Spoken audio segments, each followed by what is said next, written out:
What's up everyone, Lovenji here. Today we're going to be taking on mission number 5, Death from Above. This mission is a race against time as we struggle against the Dakini to unleash one of the most powerful spells in the game, the Angel of Death. This was the first ever wall I hit as a child playing this game.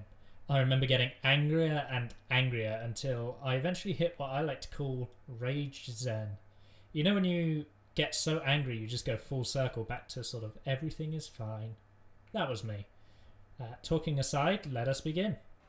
So once again, we are back in the galaxy map, ready to do Death from Above. So the text here is explaining the mission.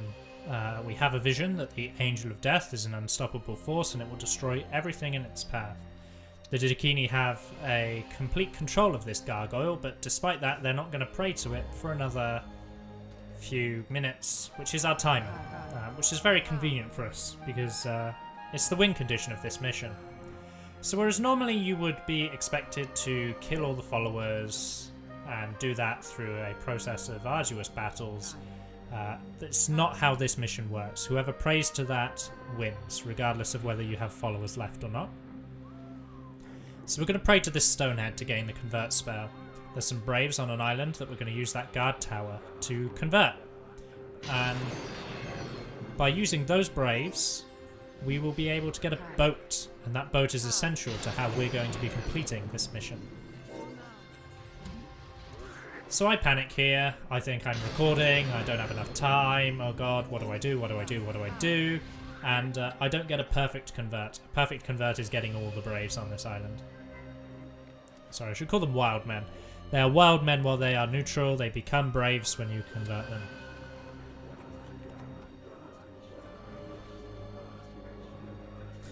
So as you can see, we've got a boat.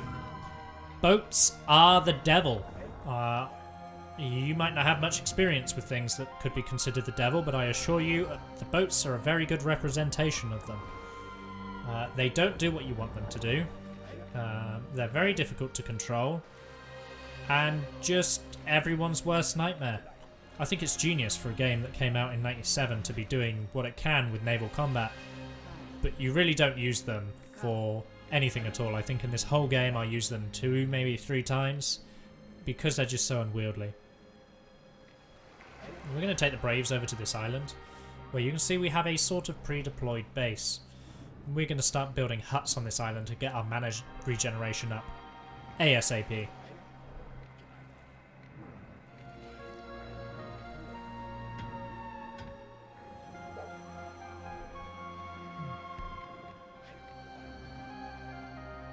So this totem's just going to connect it with a land bridge. It's important to get all our warriors over there. You could ferry them with the boat, but that takes time, and if you fail your first attack, there's an opportunity to do a second, but you need the wood to build enough huts. So it is important to connect this piece of land. It also gives you extra space for even more huts. As you can see, space here is quite limited. I'm just trying to find ways to place huts. So I decided I wanted to do something new with this mission. It's something I never do. I used to do it in the PlayStation because I was scared of doing it the intended way. The intended way is to pray at that stonehead. That will give you 2 land bridge spells, and then pray at the totem just north of the guard tower there. When you pray to that totem, it will create a land bridge between you and the Dakini, connecting your islands. So here to here. And with these land bridges, you can connect the mountainous parts in the Dakini's base to form one straight path that you can run along. This is quite risky, as the Dakini shaman will throw lightning bolts at you, and she can get some very incredible hits with her AI. So you can go from here to here, and then land bridge from here to here, and then land bridge again from here to here, and that gives you the straight path, and that's what the mission wants you to do. We're not doing that. I distinctly remembered, or I thought I did, I'm not going to give myself too much credit here, that there was a path I could land on in the PlayStation version that would allow me to sort of sneak prey to the totem and she wouldn't respond. And I decide to go for that in this playthrough, just to harken back to the days of old when I used to do this mission, when I used to cry and scream about how difficult this mission was.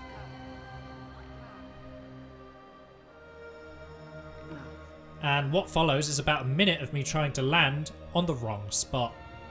I get confused by the running icon, indicating that I can pass there. And you can watch as I argue with the boat quite a few times and try to get it to land here. This isn't why I think boats are unwieldy or nightmarish. I'm well aware I'm in the wrong here. You'll see plenty of reasons why later on I think boats suck. But I really struggled to get the concept, and as you can see, the boat just sort of goes where it wants. I get really confused because I'm like, is this the boat? Is this me? I could have sworn there was somewhere to land somewhere, and then I find it. It's here. So before going, I want a little bit more mana just in case I royally mess this up. So I just return to the tribe. A little difficult to use hotkeys in this mission because your reincarnation site isn't actually near your tribe either, it's back where we started. Another reason why it might be important to connect, because if you ferry everything over and you die, and you lose the boat, you won't be able to actually get back to your island.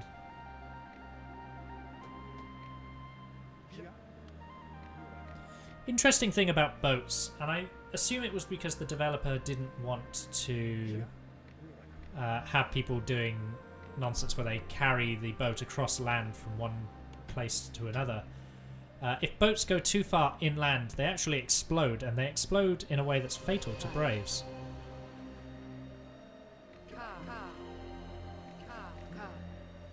So we create a land bridge here. Again, the land bridge flattens and raises, so it creates a bridge of land between the 2 points that it is cast. And I'd cast it again just to further flatten the land out so that we don't do the slow running uphill animation. And I ready some bees to defend myself, but she doesn't actually react to anything I'm doing here.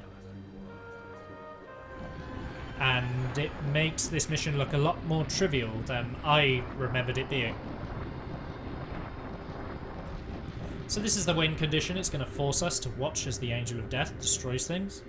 This actually becomes a spell that you get later on, and you can cast this, charge it, you know, just like a normal spell. But it really wants you to think how cool it is. They always do that thing where they fly backwards and then fly forwards, but the Angel of Death will pick up a unit and spit them out. And when they hit the ground, they will die. You can get some really interesting things where they start pinging off terrain as well. Anything near a unit picked up will run around and scream, as you get demonstrated for you by the shaman there. And that completes the level. But as I said, you can actually watch these. They will time out, and the Red Tribe will still be alive. But because it has no AI for what to do after that point, it just does nothing.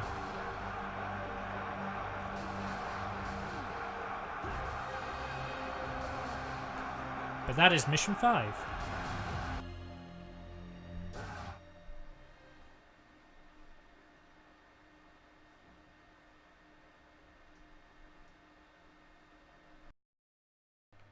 Well, as you can imagine, despite me having done that mission hundreds of times, it still gets my back up and on edge whenever I have to do it. I really don't enjoy that mission, but then that's a common theme for me in strategy games. I really don't like the time-pressured scenarios. Still, as always, leave me a like, and don't forget to subscribe, and let me know in the comments what you think of this video, the previous videos, and any games you'd like to see me play through.